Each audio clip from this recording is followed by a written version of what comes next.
Bonsoir à toutes et à tous, bienvenue dans Libre Ensemble, votre rendez-vous de la laïcité.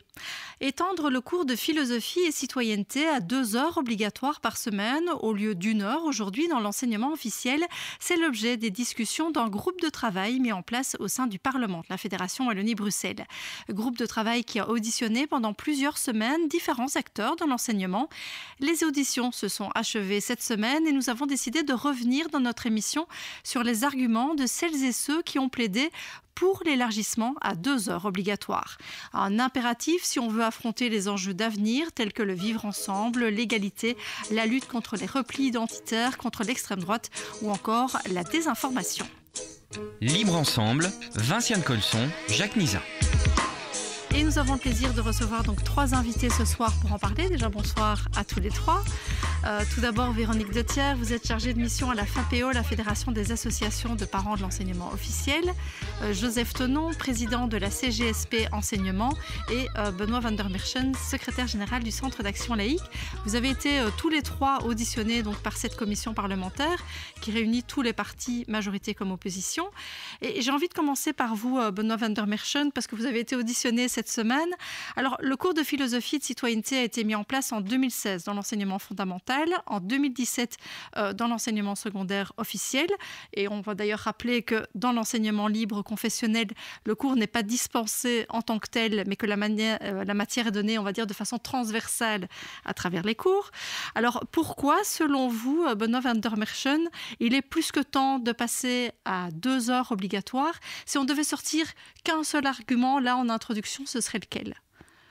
Un seul argument, ce sera compliqué. Ils sont multiples et je n'arrive pas encore totalement à comprendre que ce qui me paraît une évidence soit si compliqué à mettre en place.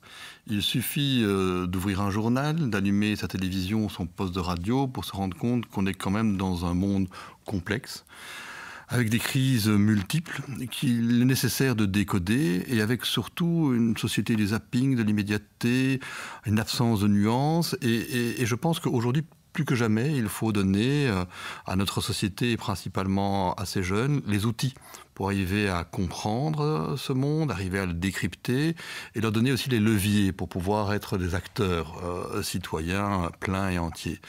Et donc, arriver à discuter des questions de sens avec tous les élèves ensemble aujourd'hui, plutôt que de les séparer sur une base confessionnelle comme ça se fait encore aujourd'hui à l'école pour 1 heure, ça paraît tellement nécessaire pour éviter justement des replis souvent sur une base communautaire, parfois confessionnelle, et arriver justement à mieux comprendre l'autre, à l'accepter. Et on doit en réalité aujourd'hui chercher tout ce qui permet de rassembler ce qui était pas et rejeter tout ce qui divise. Et ce cours aujourd'hui me paraît une évidence. Il ne sera pas tout. Évidemment, il ne sera pas tout, mais ce sera au moins un levier sur lequel on pourra construire. Et vous l'avez indiqué dans votre introduction, ce cours est dispensé uniquement dans l'enseignement officiel. Je ne comprends toujours pas non plus pourquoi il ne se retrouve pas dans l'enseignement privé, qu'il soit confessionnel.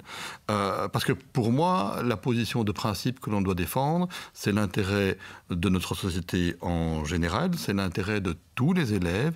Et comme cela a été dit par le Conseil d'État en 2015, cela prime sur la liberté d'enseignement.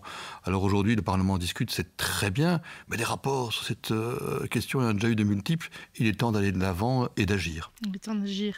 Alors, on peut résumer effectivement ce que vous dites en disant la société en a besoin. Est-ce que vous, Véronique Dethier, en tant que parent, vous êtes d'accord avec ça? La société, les élèves, les enfants en ont besoin? Oui, évidemment. Je veux dire, je ne vais pas répéter tout ce que M. van der Merch vient de dire, mais ça paraît une évidence. Et c'est tellement une évidence qu'on se demande vraiment pourquoi ça prend autant de temps pour aboutir. Et j'ai envie de rajouter que nous, en tant que fédération de parents, on a tous les jours au téléphone des parents qui nous disent que leurs enfants sont victimes de harcèlement, de discrimination, qu'ils soient de genre ou racial. Donc, toutes ces questions-là sont présentes dans les écoles. Et l'école a du mal à les gérer, ces questions-là. Donc, il nous semble évident qu'il faut aller vers 2 heures de philosophie et de citoyenneté pour traiter ces questions-là ensemble et enfin avancer. Oui, et surtout que c'est vrai que dès qu'il y a un événement un peu dramatique qui arrive, que ce soit en matière de harcèlement, de liberté d'expression ou de terrorisme, on a tendance à dire ça, on va en parler dans le cours de philosophie et de citoyenneté. On charge la barque, mais sans donner les moyens au professeur, par exemple, Joseph Tenon, d'avoir les moyens pour pouvoir faire ça. Tout à fait. Le référentiel, donc le programme, si vous voulez, qui a donné lieu au programme de cours de philosophie et de citoyenneté, est un magnifique programme qui doit être vu en 2 heures. Or ici, si on a 1 heure avec tous les élèves, la 2e heure, les élèves sont dispersés et donc peu d'élèves peuvent bénéficier de ces 2 heures. Or, les 2 invités viennent de le dire, il est absolument nécessaire d'avoir 2 heures pour couvrir la totalité des matières qui sont nécessaires à intégrer ces élèves dans la société. N'oubliez pas que le décret mission le prévoit, c'est une des missions de l'enseignement. Et donc, 2 heures sont absolument nécessaires. Alors évidemment, les enseignants, sont pris entre 2 feux. Je parle des enseignants de CPC, mais aussi les enseignants de morale ou de religion, puisqu'ils n'ont qu'1 heure semaine. Tout le monde est d'accord là-dessus. La ministre précédente, cette ministre-ci aussi. Les cours à 1 heure, ça doit disparaître. Que ce soit en sciences, que ce soit en religion, que ce soit en CPC, ça ne devrait plus exister. Et donc, pourquoi rester au milieu du gué avec un cours 1 heure ? Passons à 2 heures, ça paraît absolument nécessaire. Nous avons des conditions de travail qui sont déplorables pour les enseignants, multiplicité des implantations, des kilomètres à faire par semaine, pas d'intégration dans les équipes éducatives. Vous voyez vos collègues quelques minutes par semaine. Donc en fait, pour vraiment s'intégrer dans l'équipe, 2 heures, c'est nécessaire. Et pour avoir un cours qui a un peu de consistance, les 2 heures doivent être données. Donc voilà, moi j'invite le gouvernement à vraiment passer à la vitesse supérieure. Mais c'est vrai que concernant les syndicats, la position pour les 2 heures obligatoires de philosophie et de citoyenneté n'a pas toujours été aussi tranchée. C'est vrai que là, il y a vraiment une position, un front commun syndical qui demande ces 2 heures, parce que sur le terrain, vous avez remarqué que c'était juste inapplicable, ne fût-ce qu'en matière d'organisation, comme vous venez de le dire. Absolument. Donc vous avez fait un peu l'historique tout à l'heure. N'oublions pas qu'on est passé à un cours de rien. C'est ce qu'on appelait au début, puisque les élèves n'avaient pas de cours. On a créé ce cours de philosophie et de citoyenneté. On voit maintenant sur le terrain, dans toutes les organisations syndicales, les difficultés de nos enseignants. Et donc, je pense que l'idée de passer à 2 heures a progressivement fait son chemin dans toutes les organisations syndicales. Maintenant, évidemment, on n'est pas toujours sur la même longueur d'onde ce qui se concerne, que fait-on avec les cours philosophiques ? Parce que ça, la question n'est pas encore réglée, évidemment, mais le passage à 2 heures, je pense que c'est une volonté de toutes les organisations syndicales. Je terminerai pour dire que le choix que l'on va faire aura aussi un coût. Bien entendu, un coût financier pour le gouvernement. Je veux dire, ce n'est pas mon problème, mais ça doit être réfléchi par rapport au choix que l'on va faire plus tard. Et alors, j'ai envie de me retourner vers vous, Véronique de Thiers, parce que c'est vrai qu'on parlait de juste des problèmes organisationnels. On sait que certains élèves se retrouvent avec un prof pour la première heure, un prof pour la 2e heure. Ça n'aide pas non plus à se plonger vraiment dans ce cours et à s'impliquer, à comprendre tous les aspects. Non, effectivement. Donc, les difficultés organisationnelles, elles sont sur le plan des enseignants, mais aussi elles ont évidemment des répercussions sur les élèves, puisqu'on sait qu'aujourd'hui, on a l'heure obligatoire et la 2e heure qui n'est souvent pas donnée par le même enseignant, et donc il n'y a aucune articulation entre les deux. Et il ne faut pas non plus oublier que ces cours à 1 heure ont des impacts parfois sur certains élèves qu'on retire d'un cours dit minoritaire. Même le CPC peut être 2e heure, peut être considéré comme minoritaire, avec des enfants qui se retrouvent parfois privés de l'enseignement de certaines matières parce qu'ils sont retirés de leur classe. Donc toutes ces problématiques organisationnelles ont évidemment aussi un impact non seulement sur la qualité du cours, mais parfois sur la scolarité même de certains enfants. Et ça, c'est vraiment un problème que les parents nous soulèvent régulièrement.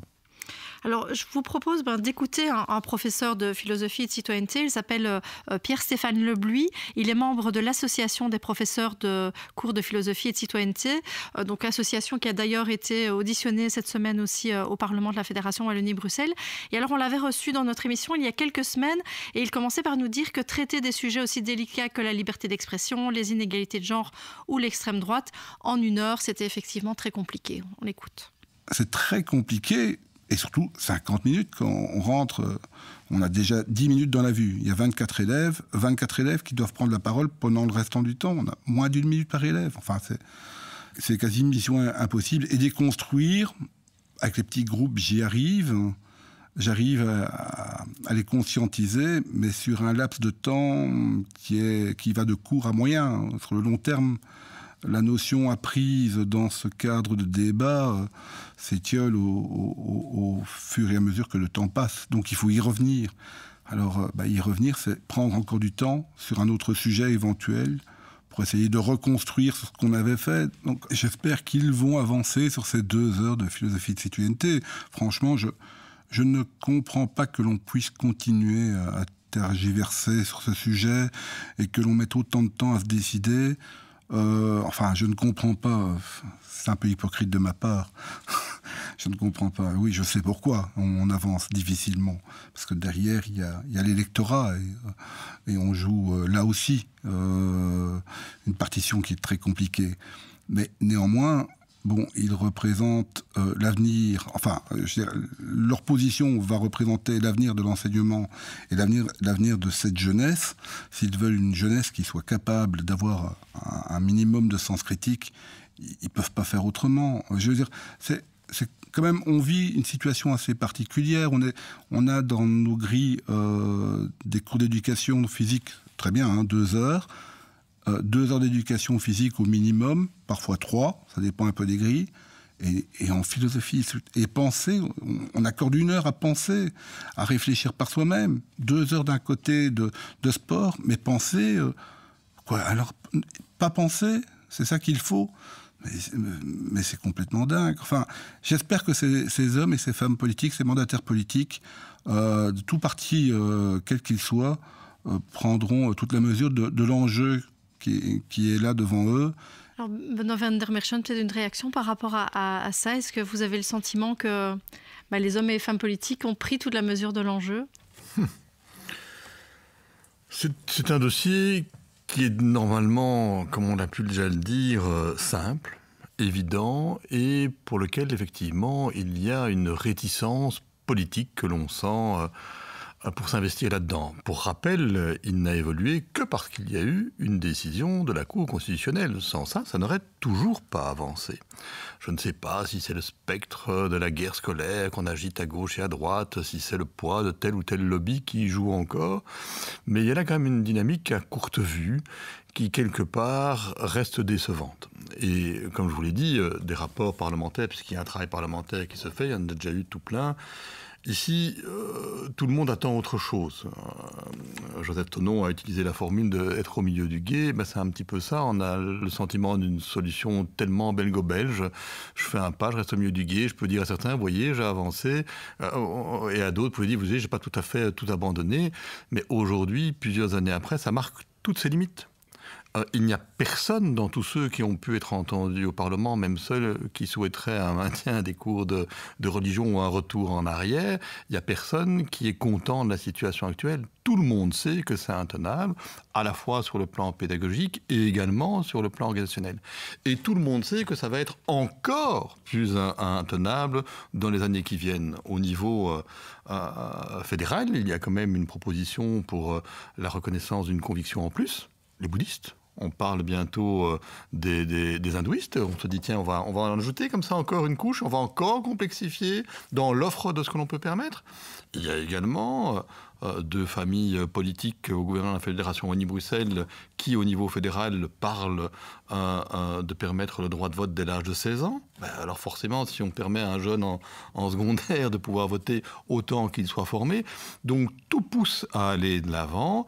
Il faut juste, pour reprendre une formule célèbre d'un ancien Premier ministre, 5 minutes de courage politique. Mais là, nous, on peut, de là où on est, alerter, insister, rationnellement, mettre les éléments en avant. Mais les clés, évidemment, c'est au Parlement. Et c'est toute la noblesse, justement, de la politique. C'est là que les solutions doivent être imaginées, mais sans tarder. Joseph Thonon, une question, évidemment, qui se pose, c'est qu'est-ce qu'on fait du coup des cours de religion et des cours de morale ? Vous, en tant que syndicat qui représentez aussi ces professeurs de religion et de morale, quelle est votre position là-dessus ? Il est bien entendu qu'on ne peut pas oublier nos enseignants de morale, par exemple, puisque ici on est au Centre d'action laïque. Lorsqu'on est passé de de 2 heures de morale à 1 heure de morale, on a prévu des mesures transitoires qui ont permis le maintien de l'emploi. Donc, pourquoi ne pas faire la même chose? Donc, ce qui a été fait une fois peut être fait une deuxième fois. Pour qu'on puisse le faire, il faut évidemment conserver 1 heure de morale ou de religion facultative, en tout cas ça c'est mon souhait, qu'elle soit facultative, pour permettre quand même un maintien de l'emploi, du moins pendant un certain temps. Hein, voilà. Donc voilà, moi c'est ma position en tant que CGSP enseignement, mais je pense que c'est tout à fait faisable.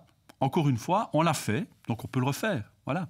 Mais il faut ne pas oublier ces professeurs de morale. Maintenant, une dernière chose, ces enseignants, morale et religion, ont eu l'occasion, lors du passage de 1 heure à 2 heures, de suivre le certificat de CPC. Bon, certains ne l'ont pas fait. On a prolongé d'1 an l'occasion pour eux de le faire. J'espère qu'ils vont s'y précipiter pour ceux qui ne l'ont pas fait, pour pouvoir se réorienter vers le cours de CPC. Donc, il y en a qui ont fait ce choix de rester dans le cours de religion ou de morale. Je dirais, ça, c'est un choix malheureux. Il faut qu'ils assument alors ce choix. Par contre, il peut exister des gens qui n'ont pas pu faire ce choix parce qu'ils sont en fin de carrière, parce que pour d'autres raisons, pour multiples raisons. Donc ceux-là, il faudra quand même prévoir des mesures transitoires. Quand on regarde les chiffres, on voit que pour le moment, seuls 15% des élèves de primaire et 17% des élèves du secondaire optent pour la 2e heure de CPC.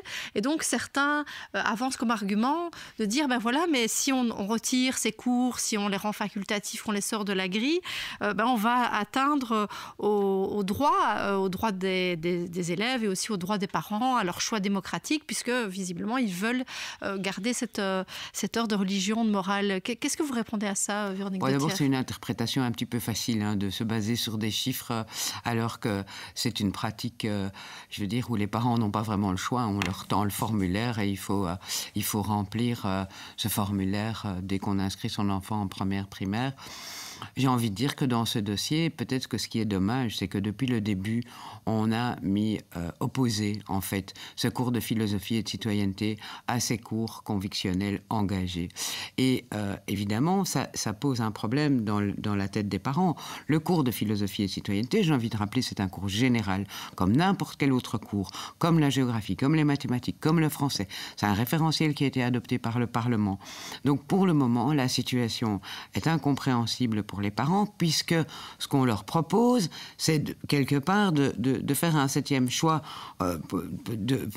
pas convictionnel, mais quand même on le met sur le même pied. Or, ça n'est pas ça. Et je pense qu'il faut sortir de cette logique-là. Donc, il y a un formulaire qui a été légèrement modifié cette année, et c'est une bonne chose, mais il faut aller plus loin. Je veux dire, les 2 heures, c'est dans la grille horaire commune qui s'impose à tous. Et si les parents souhaitent faire un choix il faut respecter la Constitution qui prévoit bien d'offrir. Et donc, il faut offrir un cours si les parents le souhaitent et le demandent. C'est à la demande des parents. Et on verra à ce moment-là si on a un problème par rapport au fait qu'on n'offrirait pas ce choix aux parents. Mais je ne pense pas parce que j'ai envie de dire quand même qu'il y a de nombreux parents qui nous interpellent et qui nous signalent notamment que ces cours, ils n'y accordent pas grande importance. Et ça, c'est fort dommage aussi, puisque ce cours de philosophie et de citoyenneté, c'est un socle commun, un socle de base qui doit remplir les objectifs du décret mission. Et donc, pour le moment, aujourd'hui, les parents, et comme les élèves d'ailleurs, ils n'accordent aucune importance à ce cours. Et c'est dramatique. Je veux dire, si vous demandez aux parents, quand ils vont à la visite des parents, quel professeur ils vont voir le professeur de mathématiques, le professeur de français, pas le professeur de religion, de morale ou de philosophie et de citoyenneté.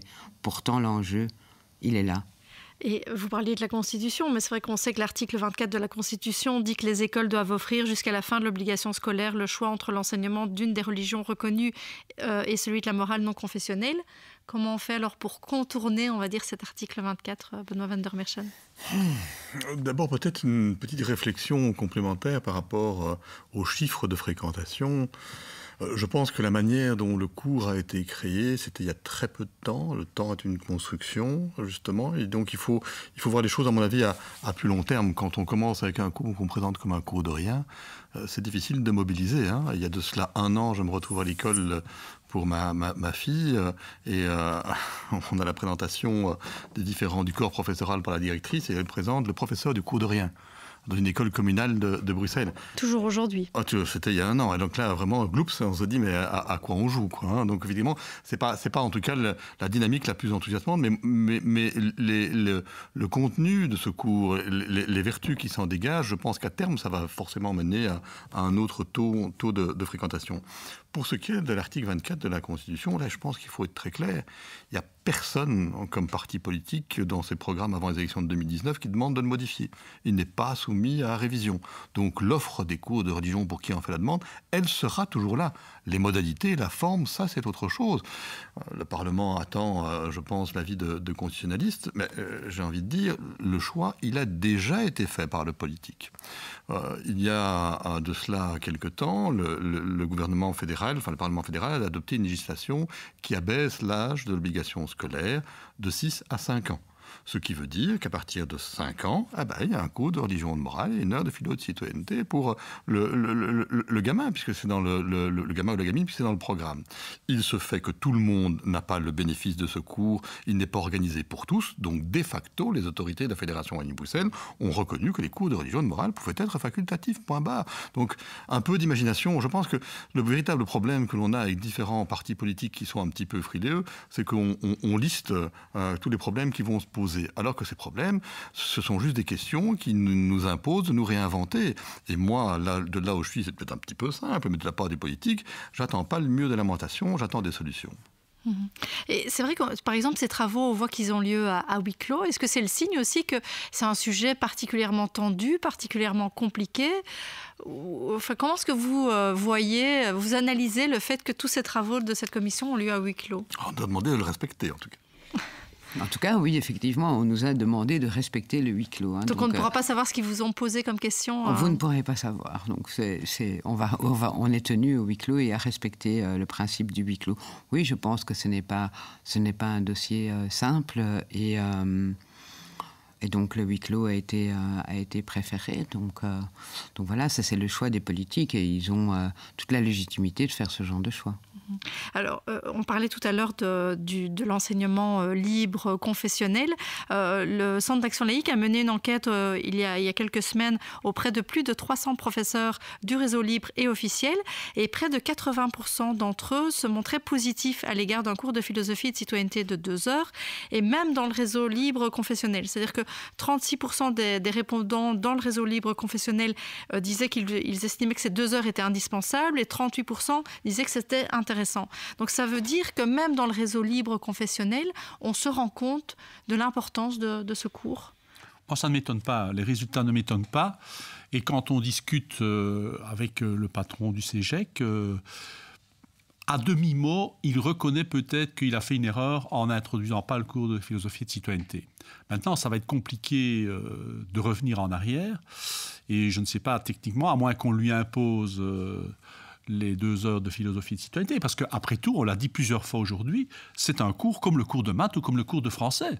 Alors pourquoi l'enseignement privé catholique ne l'organise-t-il pas, Voilà, la question elle est là. Mais je pense qu'il faudra une volonté politique, on l'a dit plusieurs fois aussi aujourd'hui, pour imposer ça au libre. Ce sera compliqué.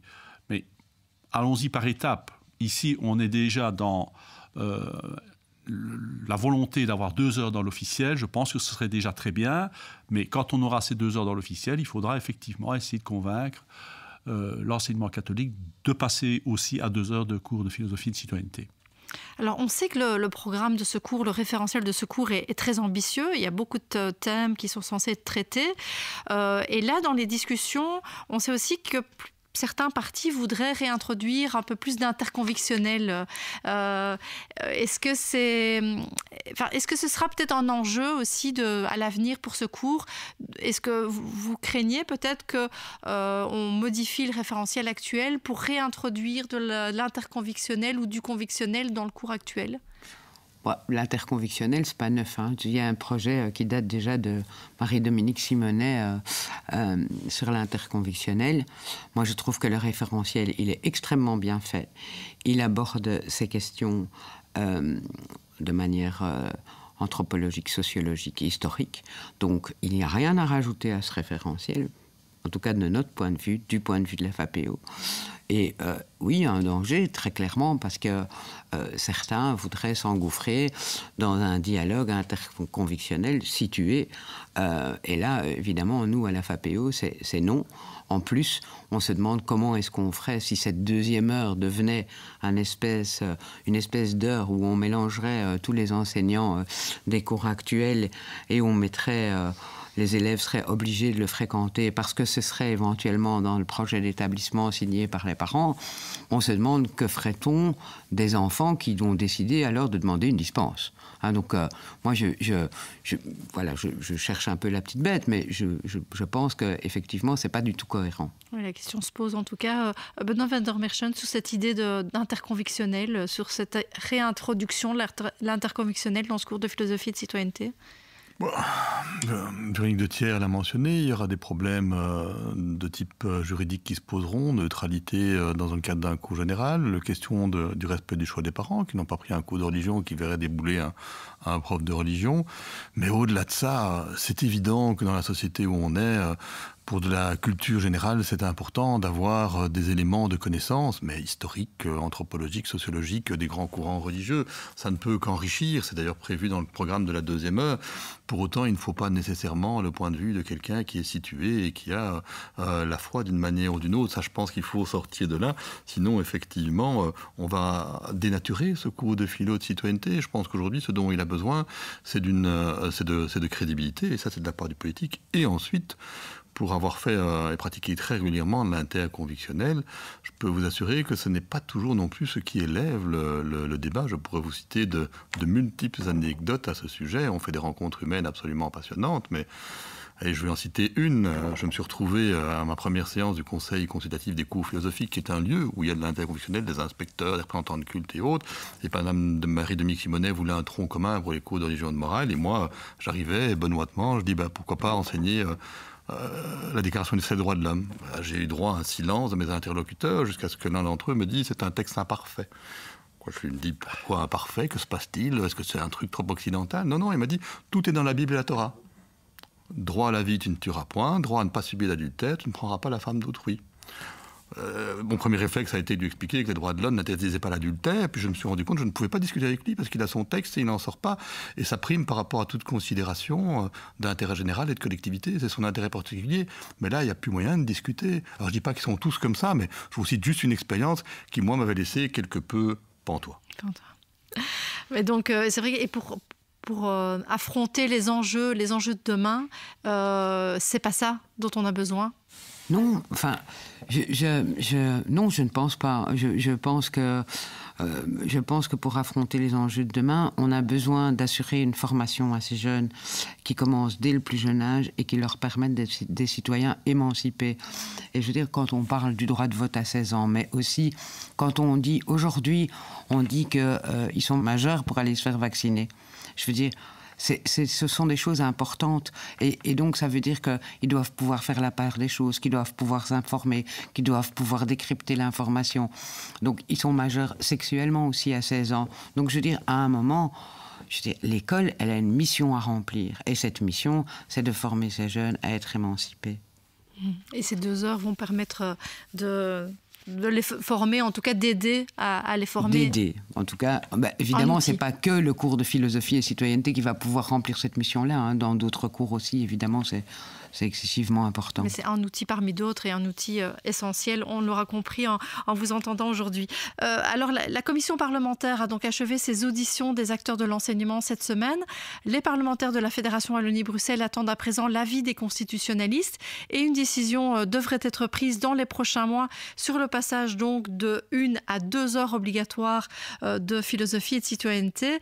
On suivra évidemment ce dossier attentivement. Merci beaucoup à tous les trois de nous avoir éclairés donc, sur ce cours de philosophie et de citoyenneté. Merci à vous de nous avoir suivis et une belle soirée à tous.